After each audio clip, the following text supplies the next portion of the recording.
décédé, a été tué et son corps a disparu.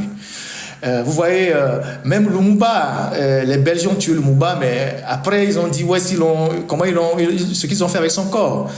50 ans après ou 60 ans après, au moins les Belges ont dit ce qu'ils ont fait avec son corps. Est-ce que Laurent Gbagba a été mis dans un truc d'acide? Est-ce qu'il a été enterré quelque part? Est-ce que la famille ne sait pas à ce jour où se trouve le sépulcre de leur fils? Où se trouve le sépulcre de leur fils? Et donc, on ne peut pas venir nous dire comme Awanana est en train de le faire, que la CVJR ou bien H-Kroon est en train de faire des merveilles, pendant qu'ils ont été incapables, sur le cas par exemple de Laurent Gbagba, de dire exactement où est-ce que son corps se trouve, où est-ce que la famille peut retrouver son corps pour faire le deuil. Il y a David Bruce qui a disparu à Lomé, il était un proche de Bodro, il a disparu, personne ne sait où est-ce que son corps se trouve jusqu'à ce jour. Il y a d'autres personnes qui ont disparu, personne ne sait où se trouve leur corps.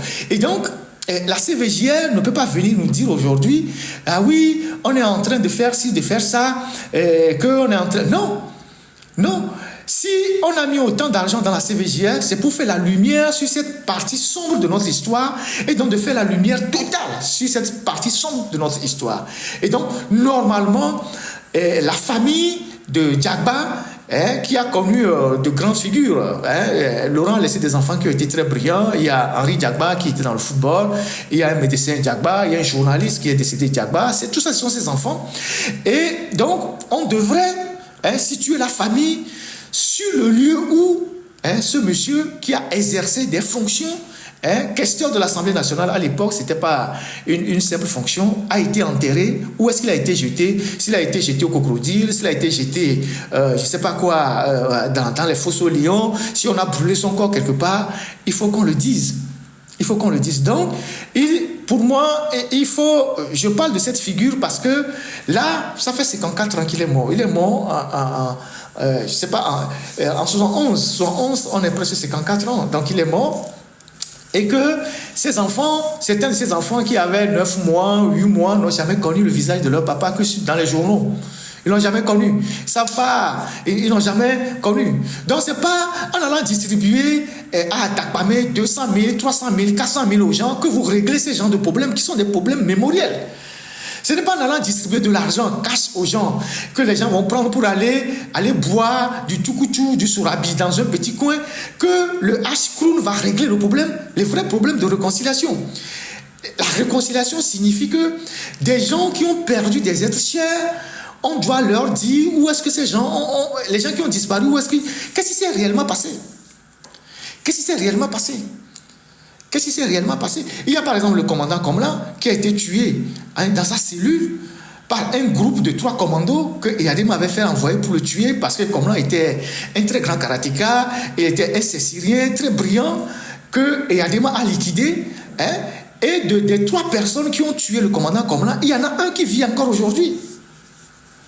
Ils sont allés tuer le commandant Komla. Ils l'ont tapé, ils l'ont frappé dans sa cellule jusqu'à ce que mort s'en suive. Après, ils l'ont mis dans un cercueil. Ils ont obligé la famille à aller l'enterrer, sans même voir le corps. De ceux qui ont commis cet acte-là, il y en a un qui est aujourd'hui vivant, qui est chef dans un village au nord.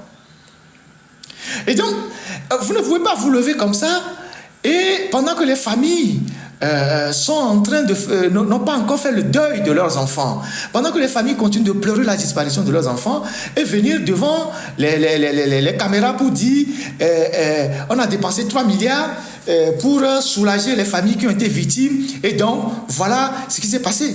Non, il y a eu beaucoup de gens qui ont été liquidés.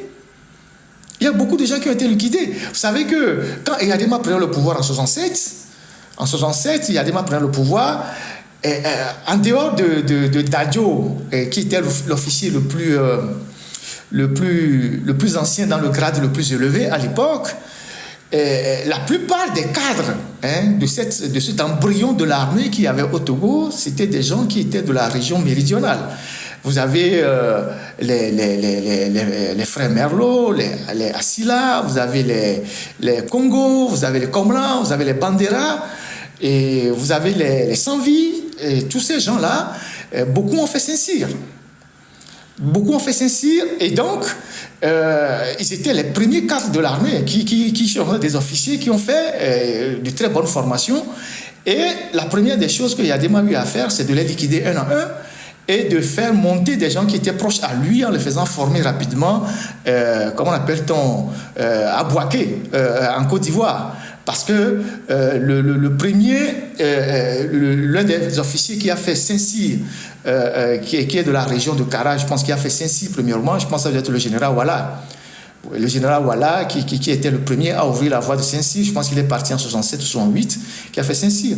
Et donc, il y a des pans entiers de l'histoire du Togo qu'on a besoin de décortiquer et on a besoin de demander des